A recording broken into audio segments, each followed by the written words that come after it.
Alert. 2016 GOP frontrunner Donald Trump canceled a campaign rally in Chicago earlier tonight amid security concerns. Now, this after violent agitators hijacked what was to be a peaceful campaign rally. Joining us now on the phone with the very latest is Donald Trump himself. Mr. Trump, thank you for being with us. I know this is probably a tough night for you. Walk us through from your end what you heard and how you made this decision. Well, I came to Chicago a few hours ago, Sean, and we have a tremendous group of people and real supporters, amazing people. We had 25,000. We had more than 25,000, and it was going to be an incredible event. And we started to notice that all of a sudden, almost simultaneously, almost like, at a certain time, a lot of protesters showed up. And I guess it was a very staged thing with this Move On organization, which is not a good group of people from what everybody tells me. But so we had a lot of protesters come in, and they seemed to be very disruptive, and they were going into the arena, which was starting to fill up with the people that were coming. And we met with the security, we met with law enforcement, who did, I think, a terrific job. And they really told me it would be best not to go in and do the speech, because if I made the speech, it probably had mixed into this very large arena that seats, I guess, about 10 or 12,000 people. We would have had about 15,000 people outside who may have clashed with the people that were standing outside or the protesters. But they said it would be good not to be doing the speech because you would have had clashes and people could have been hurt or worse. And I think, and we've been given credit for this, hopefully we did the right thing, but I think that, frankly, canceling turned out to be a very good decision, because we'll do it another time, probably another place, but we'll do it another time. But we had this tremendous group of supporters come in, and it was so sad to tell them, and they were very sad that they weren't able to see what we were going to do. We're going to have a great rally. And I will say this, stopping our First Amendment rights. I have the right to speak, and they have the right to hear and listen. And we were unable to do that for security reasons. I said, and it was my decision. I said, look, I don't want anybody to be hurt. We want this to be a nonviolent situation. And I will tell you, the people that I had, the supporters were very angry. They're angry to start off with what's happening to the country, with the jobs going to other countries, with the horrible situation that we have at the border. I mean, everything we have, nothing works anymore. Nothing in our country works anymore. And they're angry people, and you know what? They're not really angry about just about anything else. They're very secure in themselves, but they are very angry about what's happening with our country. And so on top of everything else, they don't even have the right to go into a pavilion and have a 1-hour rally. They're stopped by what took place today, which is really a very organized group of people that does this pretty consistently to different groups of people. Mr. Trump, we have statements that actually prove this fact, and we've been watching our own coverage here on Fox, and some people are with Bernie Sanders. MoveOn.org put out a statement that Mr. Trump, Republican leaders who support him, his hate-filled rhetoric, should be put on notice after tonight's events. They actually said that these protests are a direct result of violence that occurs at Trump rallies. Well, I don't see any violence at Trump rallies. And I've been watching and flipping the dial tonight, and somehow people have been trying to flip this on you, some of your competitors, and frankly, some pretty ignorant so-called journalists have been trying to do the same thing, as if you stating your political opinions is responsible for this. And I want to give you a chance to respond to that. We have seen a lot of this before you even got in this race, in Ferguson and Baltimore. The murder rate in the city of Chicago is a national disgrace. What is your reaction to that? Well, I've had many rallies, and we have massive rallies, by far the biggest, much, much bigger than Bernie by, a factor of many times. I mean, we have, a couple of weeks ago, we had 35,000 in Alabama. We have 25,000 routinely. And we don't have problems. We have some protesters. Every once in a while, somebody will stand up. Today, we had a little more than normal in St. Louis in the morning. We had a number of people standing up, and it was fine. Nobody got hurt, but, they had to get taken out. And they're disruptive, and we do the best we can to do a little creative have a little bit of fun with them. They're out there protesting. I don't know if they're having fun doing it, frankly, but we're very conscious of it, and we're very conscious of the fact we don't want anybody to be hurt. So today we had a little bit more than normal in St. Louis, but it was really a great rally. Tremendous turnout, and I mean thousands of people out on the street that couldn't get into a very, very large auditorium. And then I came to Chicago, and we're going to have so many people, at least 25,000. Many people would have to be outside, and we were able to cancel a lot of the people that were coming that hadn't been there yet, that hadn't come there yet, because I got here a little bit early. I'm in Chicago right now, and I was able to figure it out. And again, we're getting a lot of credit for canceling, because had I gone there, it would have been in many respects easier to just go there. But I think had I gone there, you would have had a lot of problems, because this was a very organized group, and I think not a good group, that really stifled the First Amendment rights. And it's interesting, if we ever did that to them, it would be a national disgrace, a national story, and the likes of which you've never seen. But when they do it to us, it's a very big deal. So we have these incredible people that unfortunately were shut out from hearing what they wanted to hear. This is not uncommon, Mr. Trump, that supposedly we're supposed to have free speech on college campuses. This happens only to conservative speakers on a fairly regular basis here. You see the violence in the city of Chicago. It seems like there are no solutions to the violence. I mean, we've had weekends with 12, 13, 14 people are shot, including young children. It is a city that seems really out of control, almost like New York before Rudy Giuliani took over. Yeah. Well, it's a problem. There's no question about it. And it's a great city. I love Chicago. I have big investments in Chicago, and I think it's a great city. But it certainly has certain sections where it's got problems like probably almost no other place in this country. But Chicago is Chicago, and it's, an amazing place. And I do like Chicago. It's a city that I think is highly underrated, actually. But, and they hear about some of the statistics, and that's a shame. That's a horrible shame. And it's too bad they aren't able to do something about it. But this was, I think, very unrelated to that. This was an organized group. They knew that we were going to have thousands of people coming. And these are people that just wanted to listen. The theme is Make America Great Again. And they wanted to listen about making America great again, how we're going to do it. We're going to bring back our jobs. We're going to bring back so many different things to the country that we haven't had. We're going to strengthen our borders. We're going to build the wall. We're going to do so many things, and things that are positive for the country, not negative for the country. But it's all about making America great again, and maybe they just don't want to have that happen. I don't know.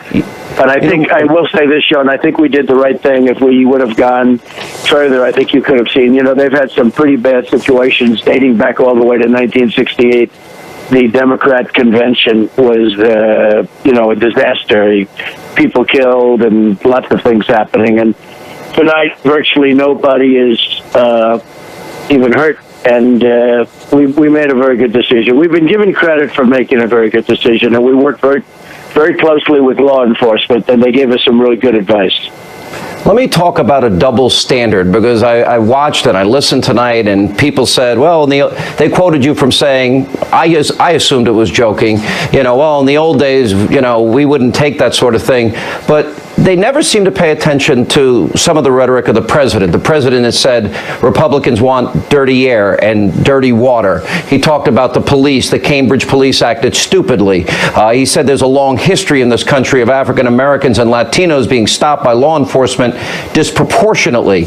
Every election year, the narrative of the Democratic Party against Republicans is that they are racist against black Americans, Hispanic Americans, against gay Americans, that they want dirty air and water, that they want to throw Granny over the cliff. Nobody that I heard tonight trying to blame you for the actions of others has ever been critical of the constant, predictable rhetoric, almost the playbook of the Democratic Party. I've asked you in past interviews, how do you deal with this double standard? How do you deal with that predictable playbook of attacks that you would face if you're the nominee? Well, there is a double standard, and that may be better than almost anybody, but there's an unbelievable double standard. And sometimes I'll speak to young people and the children of young people, and they'll say, could you speak to, I do it for friends. I'll speak to their children, and honestly, it's a lot easier for people in life to be a liberal Democrat, okay? But if you don't believe in that, you can't do it. And it is, you have a double standard like nobody can believe. If this rally, if conservatives and Republicans ever did that to a liberal rally, it would be a national disgrace. It would be all over every paper for weeks. And you can imagine if that ever happened. But with this, it's almost routine. You see this happening all the time. It's like routine, and it's very unfair. I agree with you. Let me ask this, and it's a question that I have asked you a number of times on the campaign. Since the president has gotten into office, millions and millions more Americans are in poverty, millions more on food stamps, millions more out of the labor force. He will accumulate more debt than every other president combined by the time he leaves office. The economic situation is as bad as you described. How much do you think this has created anger in the country, and maybe they're just lashing out in this particular instance because you're such a high-profile candidate? Well, it's tremendous. I mean, first of all, there's tremendous division in the country. If you look at African-American youth, young African-American, 59%, 59%, it's inconceivable. It's inconceivable. 59% unemployment rate. And you look at even African-Americans in their prime, 30, 40, 50, the unemployment rate is very high. And, we have an African-American president, and you would have thought that he would have done a much better job for African-American citizens of this country. And he hasn't. And I will, because I'm going to bring back jobs from China. I'm going to bring back jobs from Mexico and so many other places that are just ripping this country apart. Our country's being ripped apart. And let me tell you, this is largely an economic issue, too.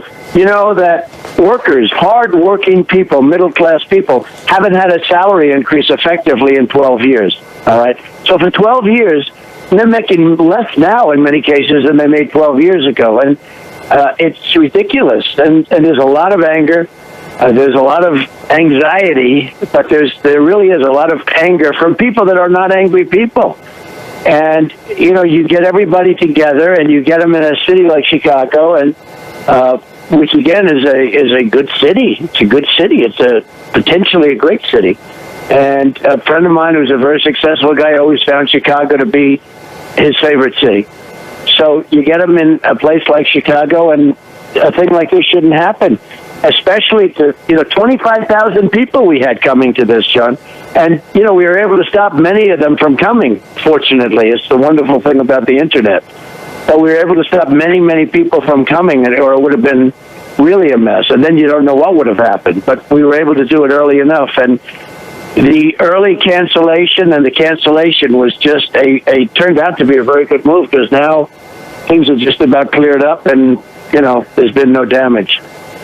What do you say to all those people that in many ways feel that frustration? When I give out statistics, Mr. Trump, and I say, 95 million Americans out of the labor force, 50 million in poverty, 46 million on food stamps, we've doubled our debt, median income down. I know it sounds like a statistic, but these are real people, real lives, real suffering, unnecessarily. It seems to get worse every year, not better. What do you say to those people that maybe are left behind, maybe struggling, feeling the anger, feeling the angst, feeling hopeless maybe in many ways, that might be, drawn into these groups that seem to have agendas? In this case, it was obviously a political agenda. Sean, you know what I say? I say vote for Trump. Vote for Trump. We're going to do a lot of things that are going to make this country much better. We're going to do tremendous things, and one of the things we're going to do is bring back our jobs and bring back our industry, because it's been ripped from this country. It's just been ripped right out of the country. 50,000 manufacturing plants and businesses out of, just taken like nothing, with all the job losses. You take a look at right now, Pfizer is leaving the United States. Carrier is moving to Mexico. Ford is moving its big plants to Mexico. Nabisco is moving its big plant from Chicago into Mexico, and all the jobs lost. And people are disgusted. They're disgusted with their politicians. They're disgusted with our trade deals. They're disgusted with the fact that our military can't even beat ISIS. Can you imagine telling General George Patton we can't beat ISIS? He'd beat ISIS in 2 days. I mean, can you imagine these people? General MacArthur, General Patton, they'd be spinning in their grave right now. They wouldn't believe it.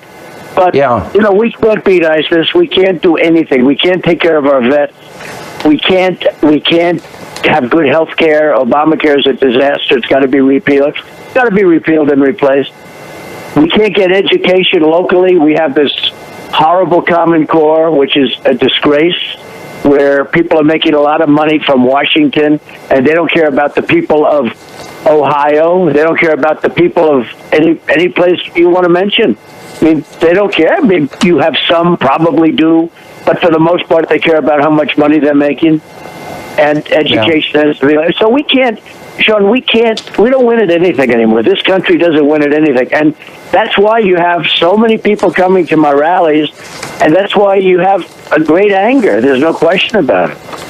I've never understood the mindset, and I was watching Marco Rubio, who was on before you came on, and he quoted you saying, quote, well, in the good old days, we would handle protesters this way. And I'm thinking, I've never blamed words for inspiring people to hate. It seems like maybe some of your opponents are jumping on this to try and capitalize on it politically. What is your answer to them? Well, I don't know. I was just asked, will you get more votes or less votes? I have no idea. Certainly this would not have been done. I did this for security reasons. I don't want to see people get hurt. But is this good? And some people, I was watching one of the networks tonight, and they said this must have been planned by Trump. And believe me, it wasn't. Believe me, it wasn't. But this. By the way, the commentary is so over the top and so outrageous and so dead wrong. I mean, when did we start blaming victims of violence instead of the perpetrators of violence? There's no words that inspire people to hate. Yeah, but when little Marco goes and starts saying what he said about this, it's a terrible thing. It's a terrible thing to say because, look. I do say, years ago, it wouldn't have been put up with. We have some protesters. We've had very little, relatively speaking, protests. When we have 25,000, 30,000 people in an arena, and we have 2 or 3 people stand up, or 5 people. Actually, today was probably one of the biggest in St. Louis. We had a number of people, but we got through it. It was fine. It was just one of those things. About Nobody 30 got hurt. people, right? Yeah. Yeah, they were it was very mild. They were taken out. The police did a fantastic job. Police in our country have to be given much more credit than they're getting because they are not being properly recognized, in my opinion. I mean, between the police and the vets, you have 2 groups that are not being properly recognized. But, we have very, very little. I will tell you, though, 10 years ago, 15 years ago, 20 years ago, when we take people out today, the police don't even touch them. They don't want to touch them because they'll end up losing their pension, losing their job, destroying their life.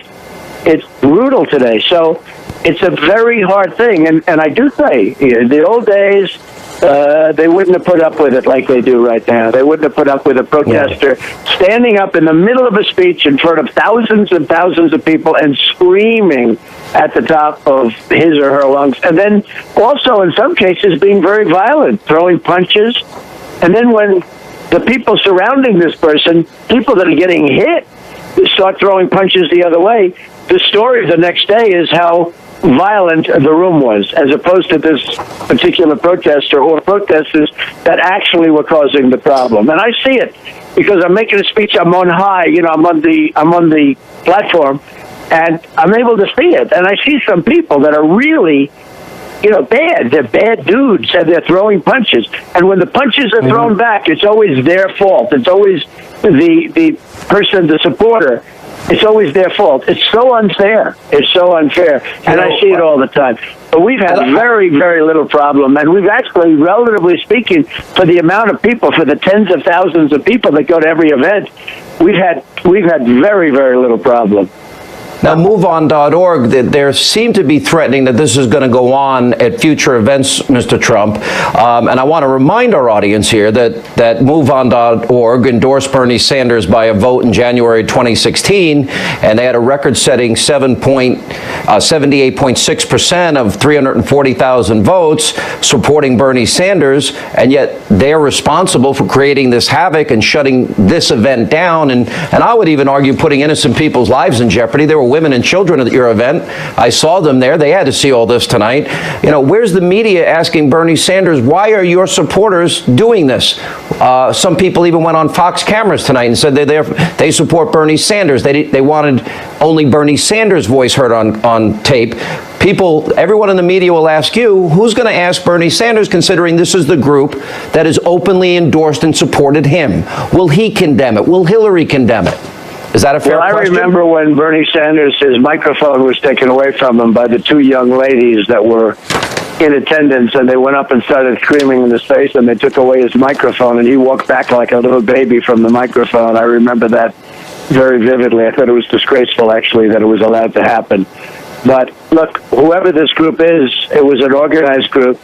And at some point, you know, people are going to get fed up with it. Let me just tell you, Sean, at some point, we had people waiting in line for 5 and 6 and 7 hours to get in. And then they get in and they get shut out, and they get, you know, what you're talking about, right of free speech and all of the other things that we're talking, you know, that we all know. It's so unfair. But you had people that got here at 11 o'clock and 10 o'clock in the morning, waited all day, and then they get protesters. And the protesters all showed up pretty much at the same time, so it was totally organized. They didn't just drift in.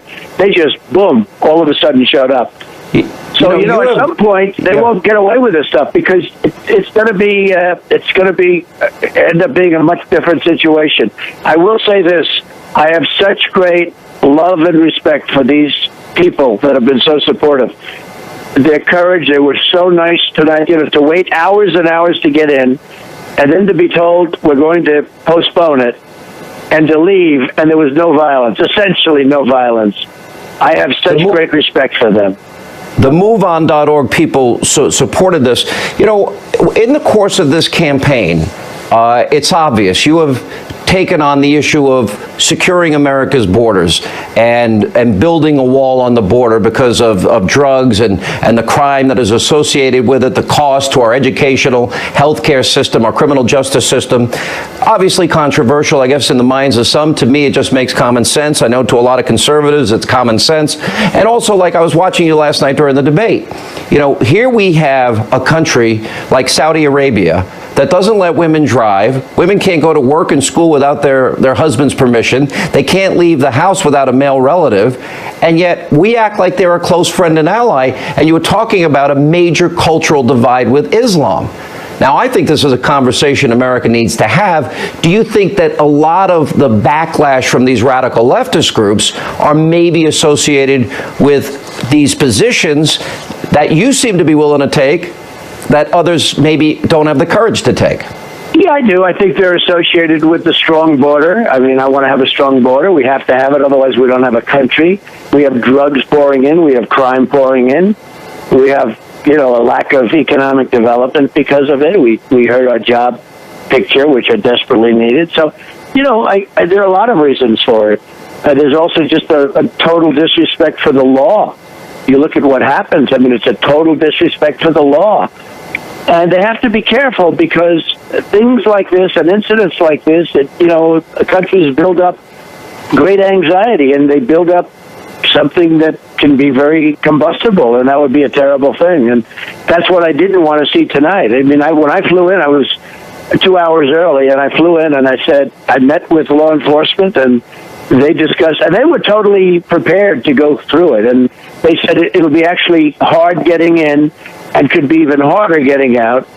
And I said, what do you recommend? They said, this could be a real mess if the people clash. And I didn't want to see people get hurt. At the same time, I think it's really unfair to those great people that spent all day waiting in line to get in, and now they end up going home empty-handed. I don't like it. Now, did law enforcement recommend this to you as well? You have Secret Service protection. Yeah, they did. They recommended it. They did strongly recommend it, and I understood it. I understood exactly what they said. They're very professional. The law enforcement, I think, did a great job because, you could see it. Had this gone forward, that was a staged deal by Move On or whoever might be doing it, but that was a staged deal. Had this gone forward, there would have been tremendous clashes, and a lot of people would have been hurt. So, and now I see the streets are empty. I know I'm watching your show, but it looks like you have a picture from much earlier. We do. We have a picture from earlier. The streets are now empty. If they continue this, Mr. Trump, at future events, what is have you thought about how do you all these people are willing to come out to your event? I think you're right. They have a right to hear your voice. But if this is going to be an organized, ongoing... I actually think we'll get more people because these people don't want to just take this kind of stuff, Sean. They don't want to take it. They're tired of it. This is one of the reasons that there's such a huge number of people leaving the Democrat Party and coming and voting for Trump. I mean, they come to vote for Donald Trump because we're not going to take it. I mean, it's just the country is going to hell. We're very divided. We're very, very divided. We have a president who's a very divisive guy, and frankly, this is what it is. And this is, believe it, this is an Obama situation too.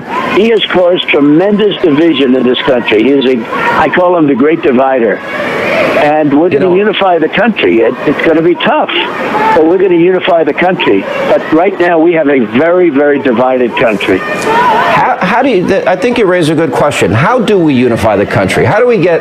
Because it is divided. People are suffering. These are real problems. These aren't made-up problems.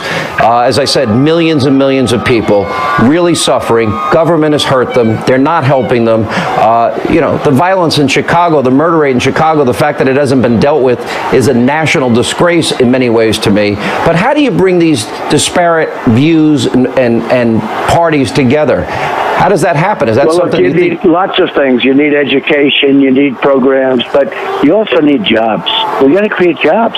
Our jobs are being stripped out of our country. They're being taken out of our country. And when people go out and they just literally, they look for a job for 4 or 5 months, they can't find one. They give up. Now they're considered employed. The numbers are phony. These are all phony numbers. These were numbers given to politicians so they look good. But these are phony numbers. So it's a very complicated situation, but it's a situation that if I become president, I will solve it. But it really does also begin and end with jobs. We have to bring jobs back in. When you hear 59%, 59% African-American youth unemployed, I mean, much more than half don't have jobs. They can't get jobs. And, now it's educational, it's programs, but it's really, we've got to get jobs. People, they become educated and they work hard, and then after they graduate, they come out and they can't get a job. And they give up. You're saying something that I have often said, and I think this is a really important point. I was 8 years old, I had a paper route. I was 12 years old, I was a dishwasher. I was 13, I was a cook. I was 14, I was a busboy. I was 15, I was a waiter. I was 17, I was a bartender. And if I didn't have those summer jobs, I got in enough trouble having jobs. For all these kids that have zero opportunity in the summer, I know what it would have meant for me growing up. It would have meant me being out with my friends and me getting in even more trouble. And you're right, these kids don't have a chance. They don't have an opportunity. That gets back to the issue of immigration. You have more competition for limited jobs, especially low-skilled labor. Add to that lower wages if you do get a job. That ends in economic hardship for people. I mean, I think the economic component cannot be ignored in the anger that exists in this country. I think that's a good point. Well, it is a good point, and it's a point that we have to understand, and we have to bring things back to our country. We have to go back and just, bring it back to better than it ever was. We can make it better than it ever was. We're going to make the country better. I say, make America great again, and I'm adding now because I've seen the people of this country. They're incredible. We're going to say, better than ever before. We can make this country better than ever before. But we have horrible leadership. We make a deal with Iran where we give them $150 billion and they're a terrorist state, and now they're buying missiles and testing missiles, and they're not supposed to even do that. So the whole thing is ridiculous, Sean, but I'm very happy in the decision we made tonight. And there's been very, very little damage done, and most importantly, there's essentially been nobody even hurt.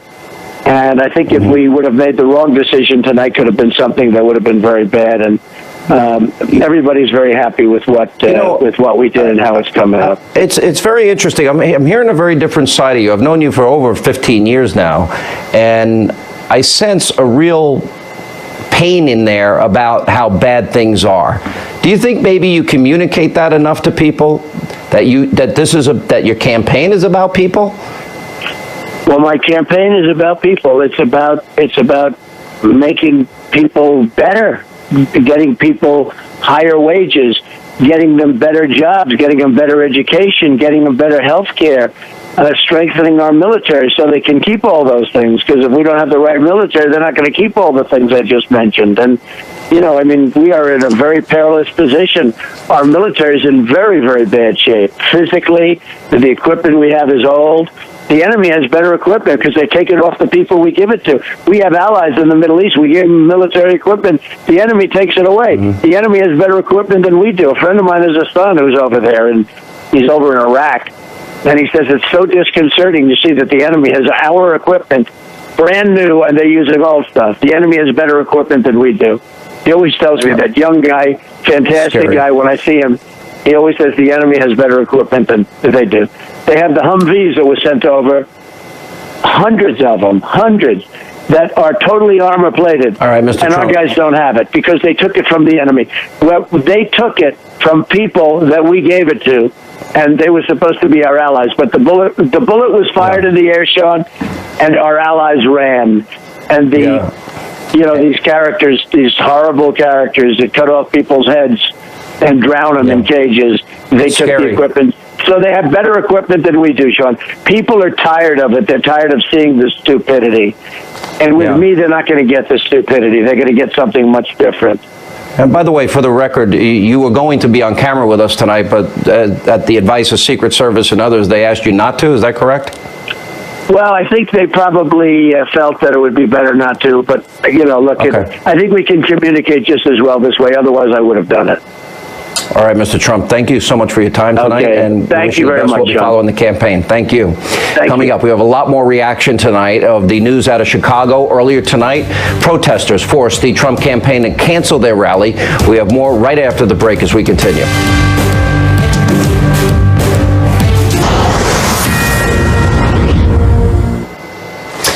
And this is a Fox News alert. Violent agitators disrupt a Donald Trump campaign rally earlier tonight in Chicago. Joining us now on the ground is our own John Roberts. Now, he is with Trump supporters who are trying to get inside the event tonight. John, what's going on? He ran off on the floor. Hey, Sean, good evening to you. We've got a number of different people here from a wide variety of backgrounds. We've got a bunch of medical students here. We've got a screenwriter, and we've got a musician. Let's start with you. First of all, your name? James King. James King. Now, you're not a particularly Trump supporter, but you were here to see him. Who are you actually supporting? I'm supporting Ted Cruz. Right? Yeah, Ted. Why did you want to come here to see Donald Trump tonight? I was on the radio. I just heard he was speaking here tonight, so I just wanted to come by and just, see what he was doing. Right. Saw a massive protest, so it was kind of interesting to see. What did you think of the fact that protesters shut down this event tonight and really kind of impinged on his freedom of speech? Oh, yeah, I'm a freedom of speech guy, like I told you earlier, but I also believe people also had a right to protest. I just, that's the thing going on right now, shutting down speech, but people do have the right to protest, too. Right. But, I disagree with him on a lot of things, agree on a couple of things, but, we should keep it that debate, healthy debate, it's good. And speaking of protesters, here's a man who was protesting outside the event, not inside the event. Your name? Pierre. Pierre, why were you protesting outside the event here tonight? I think we've come to a point, and maybe we should have came to that point much earlier, that enough is enough. The bigotry and the hatred with Muslims and Islam and Americans and Mexicans, enough is enough, and it's time we stood up. So. And where do your politics typically lie? Well, I'm center-left. I'm more of a Clinton Blue Dog Democrat. But regardless, I don't care if you're the most conservative person, the most liberal person. We can't tolerate hatred. That's not who we are of America. Hey, John. And it's time we stood up, and hopefully this sets a precedent. Yeah, Sean Hannity's coming to my ear. Go ahead, Sean. Yeah, John, I want to ask this guy a question. What has Donald Trump said that he finds so objectionable that they want to stop a rally that thousands and thousands of his supporters want to see? Why is he so bent out of shape? What has Donald Trump specifically said? All right. First of all, you weren't trying to stop the rally, though, right? I was on the outside, going with the flow, really supporting the guys. So maybe I was. You were a little bit. Okay, so what is it that Donald Trump has said that you find so offensive that you wanted to stop the rally? Well, first of all, he says Islam, we need to ban all Muslims. No, I have friends who are Muslims, a lot of good personal friends, and to say that we're at a war with Muslim people and that it's ridiculous. Yeah. Let me just go through the list real quick here. Now, you guys were here to see Trump as well. Why did you want to go see him tonight? Yeah, I agree with some of his points. I disagree with his blunt language. He talks about Mexicans and Muslims. Right. So I really wanted to listen to some of his points and see if I really agree with him. Yeah. Because apparently it feels like that he's not against Muslims. He just can't filter his words. Right, hey, John. So, I've got to toss it back to Sean. Thanks very much, guys, for being with us tonight. Really appreciate it. Any more questions for you, Sean? Or well, I could argue with all of them here because we do have an FBI director, an assistant FBI director, a director of national intelligence, and our special envoy to defeat ISIS that said ISIS will infiltrate the refugee population. So what Donald Trump called for was a temporary ban until we can vet them. Yeah, exactly. But let me just see if I could bring in a couple of the other folks here because they've got a different perspective. Let's go to you, Dimitri. Dimitri, why were you here tonight to see Donald Trump, and what did you think of the fact that it was shut down? I do think that we're in very polarizing times now. We can't sort of respect each other's opinions, and I've never seen such a level of hostility before. There's a lot of people out here who are very aggressive, very angry, shutting down people's opinions and the right to have a belief that they want to, and I just think it was a bit sad. I'm personally Jewish. Yep. My friends are African American. My friend Z is a Muslim. We came here, we registered beforehand. We actually just wanted to hear what he had to say. So we want to go to his rally and maybe, because I think that's what America's about. You want to hear somebody's opinion and you want to agree with him or disagree with him based on what he says. But this current situation where you want to shut down somebody's right to listen to somebody that they want to support, or you want to shut down somebody's right to free speech, I think it's not a very positive route that America's headed toward. What did you think about the fact that it was shut down tonight? Well, I thought it's sad, like Dimitri said.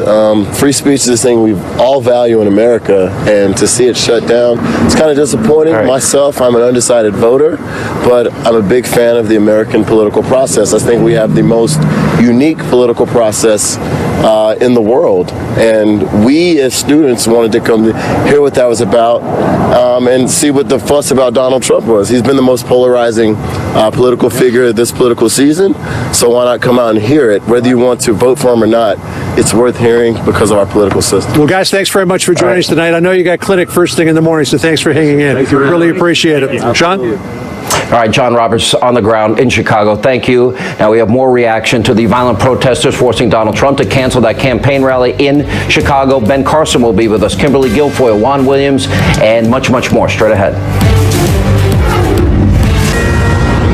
This is a Fox News alert. Violent protesters forced Donald Trump to cancel a campaign rally in Chicago earlier tonight. Joining us on the phone, former 2016 Republican presidential candidate, Dr. Ben Carson. And of course, he just endorsed Donald Trump.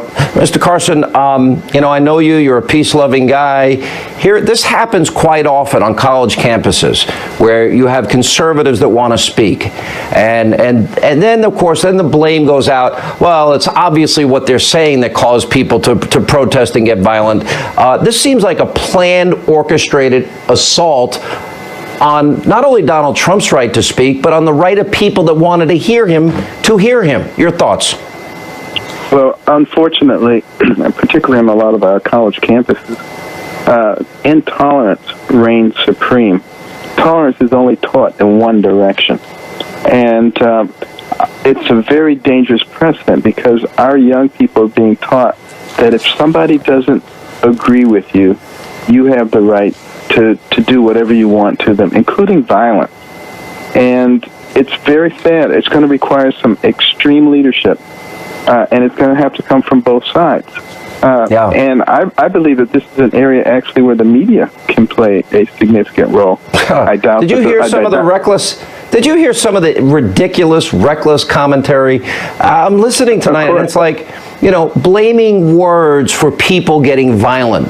Now, isn't that blaming the victim? Is that any different than blaming the victim?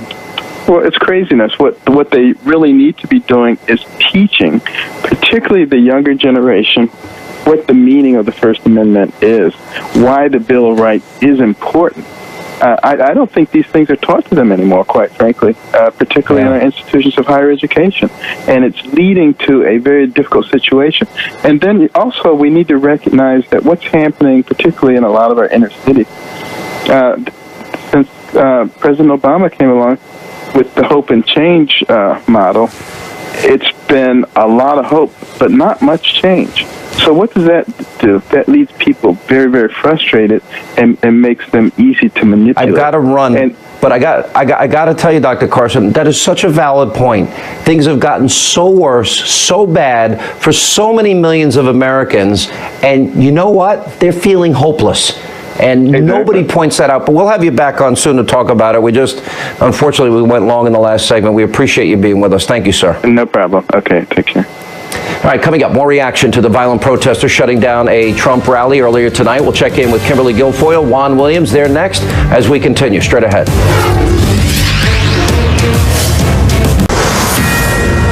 And here with reaction, our co-host of The Five, Juan Williams, Kimberly Guilfoyle. Kimberly, let me start with you. I can't believe, as I'm flipping the dials tonight, that people on television are actually somehow blaming Trump for the fact that people are violent and disrupting a rally. Words do not justify violence ever. Thoughts? No, they don't. And because the First Amendment and freedom of speech is sacrosanct in this country, people fought and died to preserve those rights and our constitutional rights in this country. People should be able to go and listen to someone speak and decide if they would like to make an informed choice to vote for them or not. And I respect the right of protesters to be able to go and express their opinions, of course, but also for the people that wanted to hear Mr. Trump speak tonight. And by the way, it's political naivete at its best to think that this wasn't part of a concerted, organized effort to try and chill free speech tonight by people like MoveOn.org. And it just goes to show you how very worried they are about the candidacy of Donald Trump, that they would go to these lengths in Chicago. How about protesting the failed policies of Mayor Rahm Emanuel, with the large number of minorities and African Americans dying and bleeding out in the streets of Chicago, where there's incredible violence there and gang violence going unchecked. They should be protesting that. Juan, we'll give you the final word tonight. I'm sorry we went long with Mr. Trump. No. I just think you have to listen to what other Republicans have been saying on Fox today. I mean, you think about Marco Rubio saying, words have consequences. And you hear Ted Cruz saying, in fact, Trump has to take some responsibility for the violence, that he's been treating this like Obama. a W. Well, let me finish. Let me finish for a second, will you? I'm just saying, if you act like it's WWE, and in the old days we would have punched him in the face. And we saw what happened down in North Carolina the other day, where a guy sucker punched a protester, and we see what happened with Michelle Fields being grabbed, allegedly. Now she's filed a complaint with the police.